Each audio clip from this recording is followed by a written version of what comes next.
XUV 1.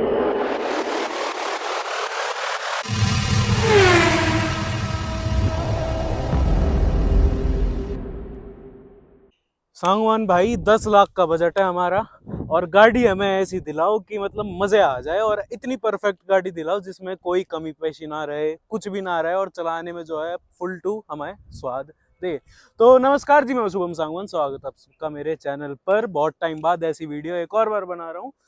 कह सकता हूँ एक वजह थी इस वीडियो को बनाने की। बहुत टाइम में मैं मतलब सोच रहा था कि इस चीज को मैं बनाऊं दिखाऊं आप लोगों को कि भाई ऐसी गाड़ियां सेकंड हैंड मार्केट में मिलती हैं कि आप उसको लेने से रेजिस्ट नहीं कर पाओगे। 10 लाख का अगर आपका बजट हो, आपको गाड़ी ऐसी चाहिए जो भागे, जो अपनी माइलेज दे, जो आपको परफॉर्मेंस दे, जो आपको कंफर्ट दे, और गाड़ी ऐसी हो जो भाई सड़क का राजा बन के चले, तो अपनी ही 500 दिखा रहा हूँ, XUV 500।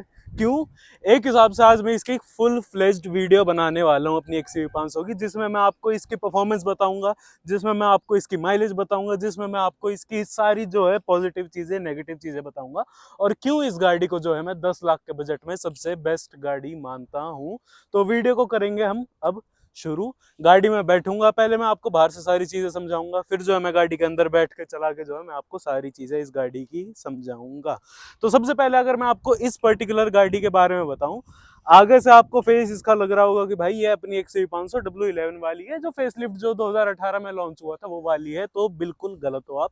2015 में जो फेस आया था महिंद्रा XUV 500 का, जिसमें W10 वाला वेरिएंट भी लॉन्च करा गया था, वो वाली XUV 500 है मेरी। बट मैंने जो है इसका फेसलिफ्ट करा दिया था, और एक हिसाब से भारत में शायद ही XUV 500 होगी जिसका मैंने ECU ही स्वैप करा रखा है। यानी पहले 140 bhp का था, फेसलिफ्ट के साथ साथ मैंने इसका ECU भी 155 bhp का करवा दिया है।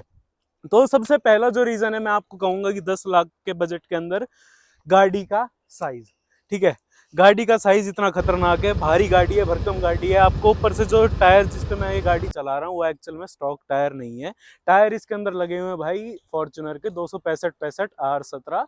स्टॉक जो है इसके अंदर आते हैं अपने 235 R17 के अलॉय व्हील्स। अलॉयज के अगर ऊपर मैं आऊं तो भाई ये अलॉय जो मैंने लगवा रखे हैं ये वाले इस गाड़ी के नए हैं। अपनी जो पुरानी XUV 500 थी W8 वाली, उसके जो अलॉय मैंने इसके अंदर लगा रखे, क्योंकि इस गाड़ी में एक्चुअली ये वाले सूट कर रहे थे। उस पे जो है मैंने एक हिसाब से ब्लैक पेंट भी करा रखा है। तो पहला रीजन मैंने आपको बता दिया कि इस गाड़ी का साइज 10 लाख के बजट के अंदर ना, आपको नई गाड़ी में मैं चलूँ, आपको स्विफ्ट मिलने वाली है, आपको CNG की वैगनार मिलने वाली है, आपको ब्रेजा मिलने वाली है। तो एक हिसाब से फुल फ्लेज्ड SUV का जो साइज है इस गाड़ी का है। और बहुत मतलब लड़ाई रही है मेरे चैनल पे कि भाई XUV 500 को आप इनोवा से ऊपर क्यों बताते हो। तो वो जो सारे रीजंस हैं मैं इस गाड़ी में आपके साथ रखूंगा। तो चलो, मेरी तो आपने शक्ल देख ली, अब अंदर देखना शक्ल। अब मैं हाथ में कैमरा लेके इस गाड़ी का इन डेप्थ जो है वॉक अराउंड आपको दिखाऊंगा। लो जी, मेरे हाथ में अब कैमरा आ चुका है। जैसे मैंने आपको पहला पॉइंट बता दिया, महिंद्रा XUV 500 का साइज है। गाड़ी में आप जब बैठते हो ना, और जैसे ड्राइवर सीट आप इसकी पकड़ते हो, आपको फील आती है कि भाई आप बैठे हो फॉर्च्यूनर के लेवल में। इस गाड़ी की लेंथ, इस गाड़ी की चौड़ाई, इस गाड़ी की ऊंचाई, इस गाड़ी का ग्राउंड क्लियरेंस, ये जो कई रीजन है ना, 10 लाख के बजट के अंदर सेकेंड हैंड गाड़ी में आप इन चीजों को जरूर चाहते हो। और आज की तारीख में ना सेडान्स का चलन जैसे ही कम हुआ है ना इस साइज की गाड़ियों का, या एक हिसाब से SUV का जो चलन है ना मार्केट में बहुत ज्यादा आ चुका है।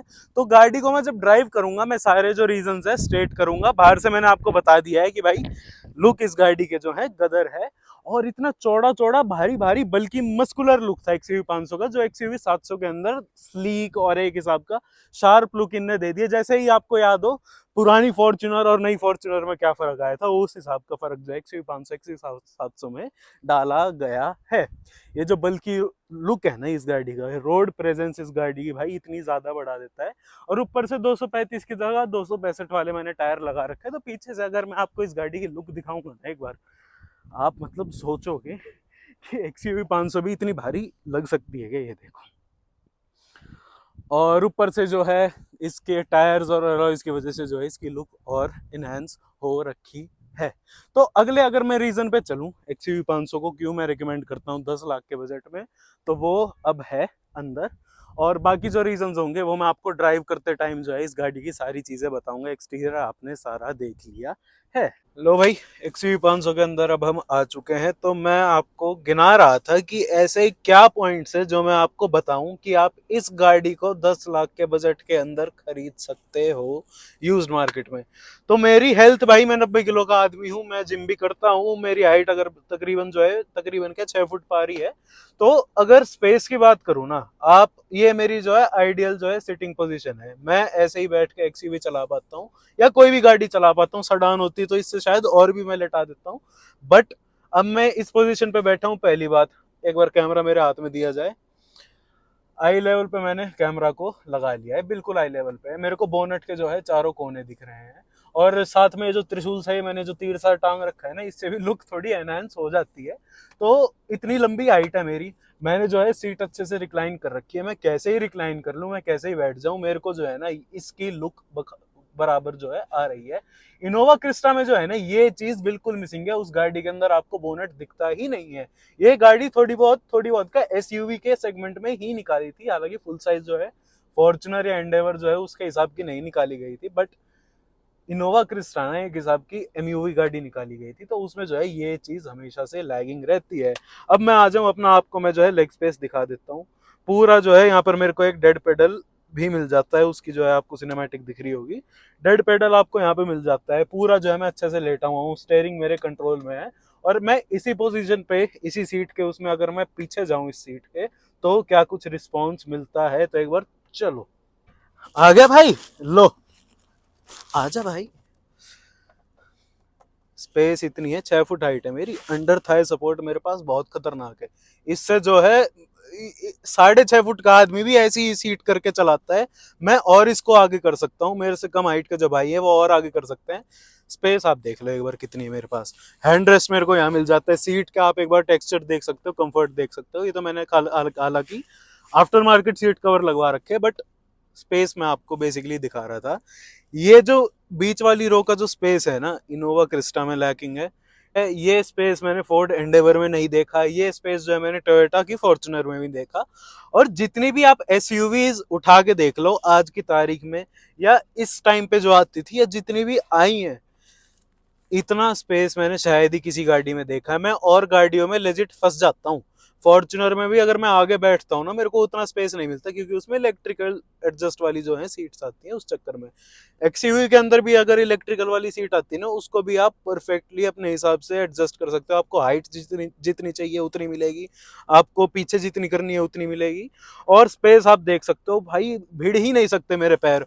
और हालांकि यही बात नहीं है, ऐसा नहीं है 5 सीट है इस गाड़ी में, पीछे जो है 2 सीट और हैं। और अगर उनको भी मैं ऊपर कर लूँ ना, तो कम से कम नहीं तो 5-7 5-8 का आदमी लंबे रूट पे भी अच्छे से बैठ सकता है। हाँ, इस चीज में नेगेटिव ये है कि अगर 7 सीटें मेरी ऊपर हैं, तो जो है लास्ट रो में स्पेस मेरा नहीं बचेगा। मतलब सीट के जो पीछे है वो स्पेस मेरा 0 है। 2 मैं पिट्ठू बैग जरूर, लैपटॉप बैग जो है वो जरूर रख सकता हूँ। तो एक हिसाब से ये भी मेरे को ना इतना प्यारा पॉजिटिव लगता है XUV 500 का, कि स्पेस जो है ना, स्पेस के साथ साथ सीट का कंफर्ट इतना बेहतरीन, शानदार। और साथ में जो जरा नीचे दिखा, फ्लोर पे दिखा, फ्लैट फ्लोर है एकदम, कोई हम्प नहीं है, कुछ नहीं है। इस सीट पे आप लेजिट 4 लोगों को भी आराम से बिठा सकते हो, खुले होके थोड़े से। मतलब मेरे से कम हेल्थ के, मेरी हेल्थ के 3 लोग भी खुले बैठ सकते हैं। थोड़ी कम हेल्थ के जो है चार चार लोग भी जो है आराम से इस गाड़ी के अंदर बैठ सकते हैं। तो एक बार जो है मैं वापस आगे आ जाता हूँ। भाई जैसे मैंने कैमरा मैन अपना पीछे कर रखा है, जगह बता कितनी है। लो जी कैमरा मैन, आप इसको पकड़ सकते हो। आ जाता हूँ अपने प्रोफेशनल रूप पे। ठीक है, बैठ चुका हूँ मैं। मैंने आपको आई लेवल पे जो है इसका डैशबोर्ड सारा समझा दिया था। मैंने ब्रेक दबा दिया। हैंड ब्रेक इसका ये है, अगर दबाओगे ना नीचे नहीं जाएगा। तो एक चीज ये है, अगर आपने लगा रखा है, साइड में कोई बच्चा बच्चा बैठा हुआ है, उसने ऐसे दबा दिए, तो हैंड ब्रेक नहीं जाएगा। लो ऊपर लो, फिर ये हैंड ब्रेक जो है नीचे जाएगा अच्छे से। डी पे मैंने लगा दिया है। इसके अगर ट्रांसमिशन की बात करूं, 6 स्पीड का टॉर्क कन्वर्टर यूनिट है आइजिन कंपनी का, जो कि टोयोटा सोर्स्ड कंपनी है, टोयोटा ओन्ड कंपनी है। तो एक हिसाब से इस गियर बॉक्स की रिलायबिलिटी में भी शायद ही कोई क्वेश्चन हो। डी पे मैंने लगा रखा है। ऑटोमेटिक का ये फायदा है, हिल होल्ड जो कंट्रोल होता है ना, वो इसके अंदर ऑटोमेटिकली ही होता है। अब मैंने ब्रेक छोड़ दिया, गाड़ी पीछे नहीं गई ना, मैंने स्टेयरिंग हिलाया, गाड़ी अपने आप अलाइन हो गई है। तो अभी जो है ना बहुत खतरनाक चढ़ाई है। लो भाई 2,500-3,000 पे इसने दूसरा दूसरा गियर जो है अपने आप लगा लिया है। तो पहाड़ों में ना इस गाड़ी का ये फायदा है ऑटोमेटिक का, एक तो हिल होल्ड जो है आपको नेचुरली मिल जाता है, तो उसमें जो है कोई कमी नहीं है। और कंट्रोल की अगर बात करूं ना, आवाज आई स्टेयर इसकी पहिए की, भैया इतनी पावर। और ये तो चलो 155 bhp मैंने अब करा रखी है, 140 bhp थी ना जब ये, तब भी इसमें कोई कमी नहीं थी। अब 15 bhp का जो है गेन मेरे को मिला है, 30 Nm का जो टॉर्क है उसका गेन मेरे को मिला है, तो वो जो है नेचुरली मेरे को दिख रहा है, विजिबल है। तो 10 लाख का जैसे मैंने आपको बजट बताया, उसमें 2018 मॉडल ना आपको जिसमें 155 bhp आया था, वो बहुत अच्छे से मिल सकती है। वो आपको फिर भाई ढूंढ के लानी पड़ेगी, और तो मैं क्या ही बोलूं। आगे से मोड़ के ही ले आता हूँ यार, जगह थोड़ी कम है। तो अब इसमें मैं आपको ये बता देता हूँ, जैसे साइड में मेरे थी होंडा की ब्रियो, हैचबैक है, छोटी गाड़ी है। अब वो बेचारा ब्रियो वाला जो हमारा भाई है, वो इस गाड़ी से 100% थोड़ा डर रहा होगा कि यार ऊंची गाड़ी है, कहीं थोड़ी भिड़ा भुड़ू ना दे। और कॉन्फिडेंस ऊंची गाड़ी होगा ना नेक्स्ट लेवल है। आपको ये कॉन्फिडेंस सेडान में नहीं मिलने वाला, हैचबैक में भी आपको कभी नहीं मिलने वाला है। स्टेयरिंग पे अगर मैं आ जाता हूँ, मैंने देख लो एक हाथ से मैं इससे इसका स्टेयरिंग मोड़ता हूँ, ये जो है ना ये पार्ट, ये देखो, टोयोटा इनोवा या इनोवा क्रिस्टा या टोयोटा की फॉर्च्यूनर या जो भी ऐसी गाड़ियां थी ना इसके, जो मैं कह सकता हूँ लेवल की, फॉर्च्यूनर हालांकि इससे ऑब्वियसली थोड़ी महंगी गाड़ी, बेटर गाड़ी है एनी डे, बट स्टेयरिंग की अगर मैं बात करूं तो सॉफ्ट इतना है ना, स्टेयरिंग सॉफ्ट यानी कि वजन भाई स्टेयरिंग के अंदर बहुत कम है। भैया यही खड़ी करोगे गाड़ी को, रुक जाओ। अब ऊंची गाड़ी का ये फायदा है, जैसे ही मेरे को जो है बोनट मेरे को सारा दिख रहा है, चारों तरफ से दिख रहा है। इसका ये फायदा है कि मेरे को पता है कहां से कितनी इंच बाय इंच मेरी गाड़ी कैसे निकल सकती है। तीसरा गियर लगा लिया भाई, और बताओ अपने आप। ये फायदा है भाई इसका, ऑटोमेटिक ट्रांसमिशन जो है ना, पहाड़ों में इतना तगड़ा फायदा है इसके ऑटोमेटिक ट्रांसमिशन का। जैसे मोस्ट जो ऑटोमेटिक गियर होते हैं ना, उनके अंदर ये चीज होती है कि गियर को जो है वो होल्ड नहीं कर पाते, वो भैं भैं गाड़ी करती रहती है। इसका ये, अगर इसने तीसरा लगा लिया ना, तो दूसरा लगाने की आपकी ये नौबत नहीं आने देगी। अब जैसे मैं नीचे हूं, हिल डिसेंट कंट्रोल का मैंने बटन जो है दबा दिया, HDC hill descent control activated. पैर मेरे दोनों जो है मैंने छोड़ रखे हैं, अपने आप गाड़ी ब्रेक मारती हुई चल रही है। तो ये भी है ना, पहाड़ों में आपको तगड़ा फायदा मिलने वाला है, तगड़ा फीचर महिंद्रा ने उस टाइम इस गाड़ी के अंदर दे रखा था। तो यार नई गाड़ी आप लेने जाओगे, आपको CNG की वैगनआर मिलने वाली है 10 लाख के अंदर, स्विफ्ट मिलेगी आपको, ब्रेजा मिलेगी। महंगाई इतनी बढ़ गई है मार्केट में, मैं क्या ही बात करूं। अब देखो गाड़ी बिल्कुल हॉल्ट पे भी आ सकती है, बट इसको जरा ऑफ कर देते हैं, गाड़ी अब अपने आप चलती जा रही है। अब देखना,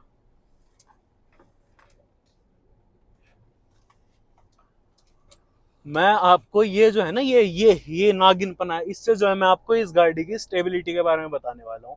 याद होगा मेरे चैनल पे मैंने इनोवा क्रिस्टा का ना एक रिव्यू डाला था, जिसमें मैंने मतलब वो ऑटोमेटिक थी, और टोयोटा का ऑटोमेटिक अच्छा है नो डाउट, गाड़ी भी प्यारी है, लेकिन उसका सस्पेंशन इतना सॉफ्ट है ना। मैं इसी रास्ते पे, पंडाला वाले रास्ते पे उस गाड़ी को चेक कर रहा था, और उसके अंदर ना स्टेबिलिटी मेरे को मिली ही नहीं। स्टेबिलिटी क्यों नहीं मिली? सॉफ्ट सस्पेंशन गाड़ी इज इक्वल टू झूला। मैं तगड़ी तगड़ी स्पीड पे यहाँ कट मार के दिखाऊंगा, मतलब ऐसे सेफली, यूं नहीं कि भाई अंधाधुंध गाड़ी चला रहा हूँ, सेफ तरीके से, लेकिन आपको ये दिखाऊंगा कि भाई इस गाड़ी के अंदर स्टेबिलिटी कितनी है। फॉर्च्यूनर से तो बहुत ज्यादा स्टेबिलिटी है, खैर इनोवा क्रिस्टा से भी बहुत ज्यादा स्टेबिलिटी है, और XUV 500 ना अपने सेगमेंट में सबसे स्टेबल SUV मानता हूं मैं, थी, है। आज की तारीख में XUV 700 ने जो है स्टेबिलिटी में अपना अच्छा खासा जो है वो जमा रखा है, पर एक हिसाब से है तो XUV 500 का ही बड़ा भाई वो। तो 40 की स्पीड, 30 की स्पीड है, 90 डिग्री मैंने लेफ्ट मोड़ दिया है। आप ना देखना कि मैं बैठा कैसे हूं, मैं कितना हिल रहा हूं, कितना ढुल रहा हूं, आप वो चीज देखना। ठीक है, पकड़ रखा है,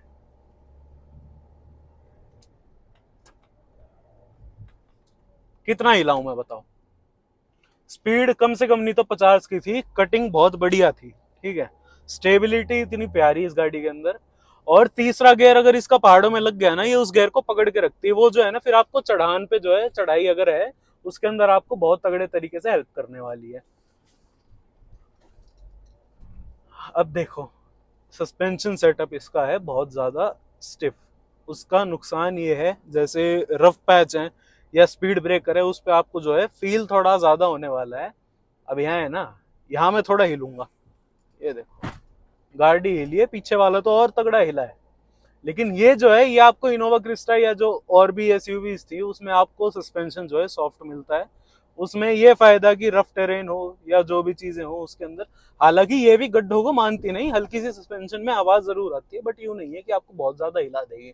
बट मेन जो है इसका, मैं स्टेबिलिटी का जो है टेस्ट करने वाला हूँ। अब पंजा पकड़ा, दूसरा गेयर,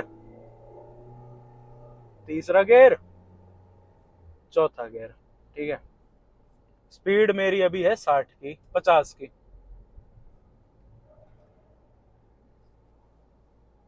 ग्रिप देखी भाई टायरों की,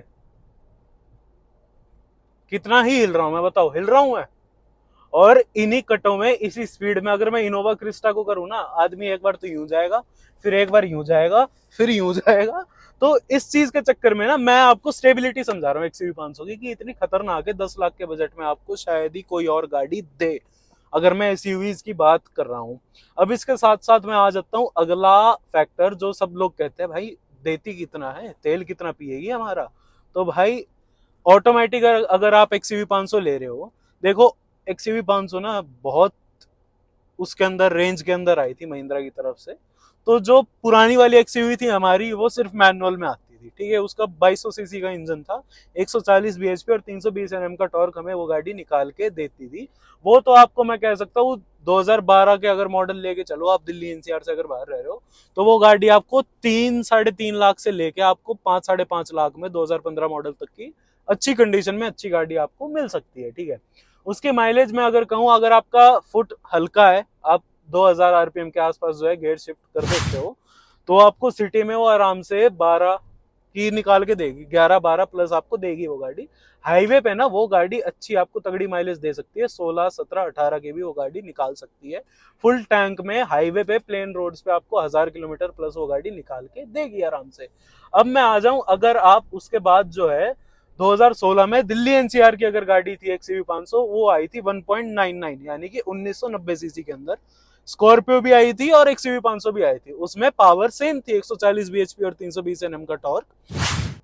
मैनुअल में वो गाड़ी आपको शहर में एक हिसाब से स्कॉर्पियो की लेवल की माइलेज निकाल के देती थी, 13-14 आपको शहर में वो गाड़ी बहुत प्यार से निकाल के देती थी मैनुअल वाली। ऑटोमेटिक वाली जो है वो आप ले सकते हो कि मैनुअल वाली की तरह निकालती थी, यानी कि 11 की 12 की आराम से मेरे ख्याल में वो गाड़ी आपको सिटी में निकाल के देती थी, 11-12-13 की देती थी ऑटोमेटिक वाली भी। अब आ जाऊं मैं अगर इस गाड़ी के ऊपर, यानी कि 155 bhp के अंदर जो थी, बाद में जो आई थी, तो ऑटोमेटिक की अगर मैं बात करूं, माइलेज आपको मिलेगी इस गाड़ी की थोड़ी कम। शहर में आप एक्सपेक्ट कर सकते हो 9 से लेके 11 तक की, डिपेंडिंग अपॉन योर पंजा, कि किस हिसाब से इस गाड़ी को खींचते हो या किस हिसाब से गाड़ी आपको जो है रिस्पॉन्स आप इस गाड़ी से मांगते हो। और हाईवे पे अगर आप जाओ तो ये 12-13-14 आपको निकाल के देगी आराम से। लाइट फुट आप बहुत लंबा ट्रैवल कर रहे हो, इंजन आपका जो है रमा हो रखा है, तो 17 तक के भी आपको ये माइलेज निकाल के दे सकती है। I am talking about the automatic version. तो ये जो है मैंने आपको माइलेज जो है XUV 500 का सारा क्लियर करके बता दिया है। और अगला रीजन, तगड़ा रीजन, कि मैंने ये गाड़ी भाई क्यों खरीदी इतने टाइम बाद। तो देखो आप ये पूछोगे यार महिंद्रा की सर्विस कैसी है, और बहुत मेरे पास क्वेश्चंस आते हैं कि यार XUV 500 ले तो लेंगे, रिलायबिलिटी का आप बताओ मेरे को, और जो सर्विस है, सर्विस कॉस्ट है या पालनी है गाड़ी, कितनी सस्ती है कितनी महंगी है, मेरे को वो बताओ। तो भाई पार्ट्स इसके बहुत सस्ते भी नहीं है, बहुत महंगे भी नहीं है, ठीक है। टोयोटा से ऑब्वियसली सस्ते पार्ट्स हैं इसके। अगर कोई भाई दिल्ली NCR में रहता है या गुड़गांव में रहता है, तो उनके लिए बेस्ट चीज है, मैं तो भाई अपने लेवल पे आपकी मदद कर सकता हूँ। सागर मोटर्स करके सदर में एक शॉप है, वो महिंद्रा के जो है ना आपको XUV 500 का एक एक पार्ट जो है ओरिजिनल कंपनी का आपको दे देंगे, वो ठीक रेट में, जो अपना रिटेल का दाम होता है। आप अगर सर्विस करवाने या पार्ट चेंज करवाने कंपनी में जाते हो ना, पहली बात उनके नखरे बहुत है, आपकी सुनवाई नहीं करेंगे। दूसरी बात कंपनियों का ये है, हर पार्ट के ऊपर ना वो आपकी जो है लेबर जोड़ देते हैं। तो इतने का सामान नहीं आता जितने का वो लेबर लगा देते हैं। तो बाहर आप एक ट्रस्टवर्दी मैकेनिक आप रखते हो, आप पार्ट्स अगर गाड़ी चेंज मांग रही है आप वो करते हो, तो जो है आपको मेरे ख्याल में ज्यादा महंगी है गाड़ी पड़ने नहीं वाली। स्कॉर्पियो के हिसाब से मेरे ख्याल में रिलायबल ये गाड़ी ज्यादा है, क्योंकि यार 2.5 लाख किलोमीटर हमने वो वाली एक्सयूवी चला दी थी, इंजन रिलेटेड कभी कोई इशू नहीं आया है। देखो wear and tear, clutch, brake, AC, compressor, ये सारी चीजें भाई काम मांगती है, बट एक हिसाब से 1.5 लाख किलोमीटर तक तो एक्सयूवी 500 है टेंशन फ्री। एक बार जो है आपका टायर जो है मांगेगी 70-80 हज़ार किलोमीटर के आसपास, ठीक है। ब्रेक पैड आप ऑटोमेटिक वाली के करवाओ 20-1 हज़ार के आसपास, ठीक है। मैनुअल वाली जो है उसके ब्रेक थोड़े कम यूज होते हैं, तो मेरे ख्याल में 30-35 हज़ार चल जाते हैं शायद वो। तो वो भी आप देखना, ब्रेक पैड भी बहुत ज्यादा महंगे नहीं है, मेरे ख्याल में 4-4.5 हज़ार 5 हज़ार में आगे पीछे के आ जाते हैं, तो सही है वो चीज, कोई उसमें दोहराया नहीं है। तो सर्विस की अगर मैं कॉस्ट की बताऊं, सिर्फ सर्विस कॉस्ट की, आप बाहर से करवाओ, सामान मंगा लो, ठीक है, तेल पानी जो भी चेंज होना है मंगा लो, 4-5-6 हज़ार रुपए में मैक्स टू मैक्स आपकी बाहर भी ये गाड़ी सर्विस हो जाएगी। तो पालनी ये गाड़ी बहुत मुश्किल नहीं है। परफॉर्मेंस पे आ जाता हूँ इस गाड़ी के, एक और रीजन कि इस गाड़ी ने अपनी तरफ खींचा मेरे को। ऑटोमेटिक वाली 155 वाली देखो अच्छी परफॉर्मेंस निकाल के देती है, नो डाउट। पंजा पकड़ा, गियर पकड़ा, गियर चेंज,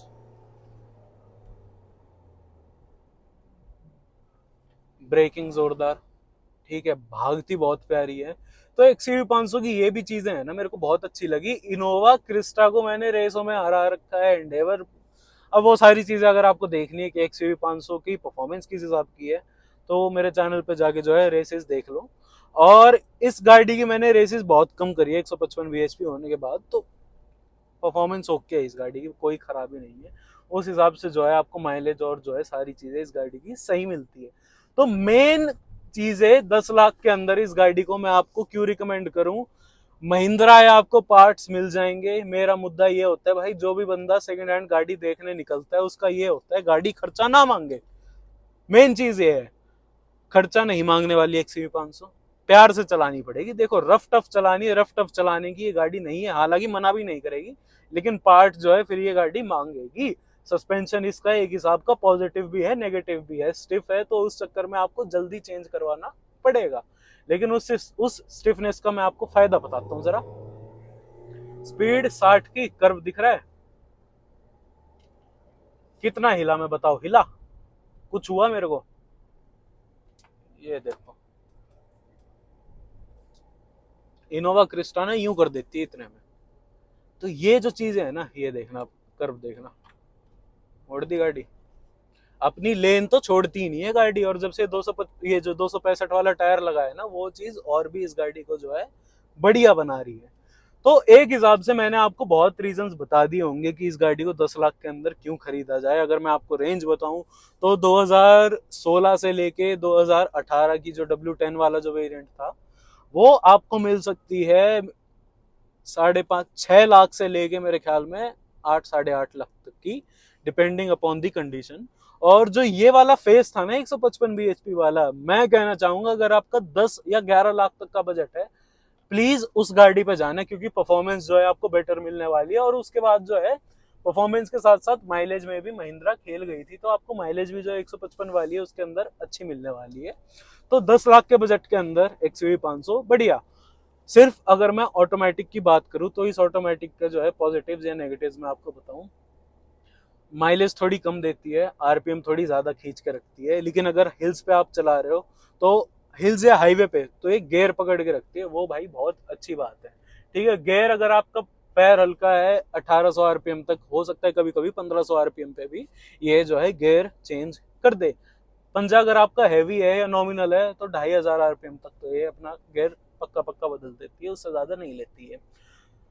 अब आ जाऊं इसके मोड्स के अंदर, मैनुअल आता है, ड्राइव आता है, कोई स्पोर्ट वोट ये चीज नहीं आती। तो एक हिसाब से गाड़ी अपने टॉप एंड पे चलती है। और एसी गाड़ी का फैबुलस, एसी में कोई कमी नहीं है। सबसे बेस्ट चीज XUV 500 की मेरे को ये लगती है, स्टेयरिंग देखा कितना मोड़ दिया मैंने। इनोवा में डर लगता है इस चीज के अंदर, या कोई भी आप SUV ले लो, डर लगता है इस चीज के अंदर। तो ये चीज जो है ना XUV 500 की, मेरे को भाई मोह रखी है कि ये 10 लाख के बजट के अंदर बेस्ट गाड़ी है। तो कोई रीजन अगर मेरी तरफ से छूट गया हो तो वो भी आप मेरे से पूछ सकते हो। बाकी कोई भी सेकंड हैंड गाड़ी से रिलेटेड आपका सवाल हो या आपकी क्वेरी हो सेकंड हैंड या नई गाड़ी की कौन सी कंसिडर चाहिए, कौन सी कंसिडर करनी चाहिए, कौन से बजट में, तो उस चीज को आप मेरे से पूछ सकते हो by contacting me on Instagram.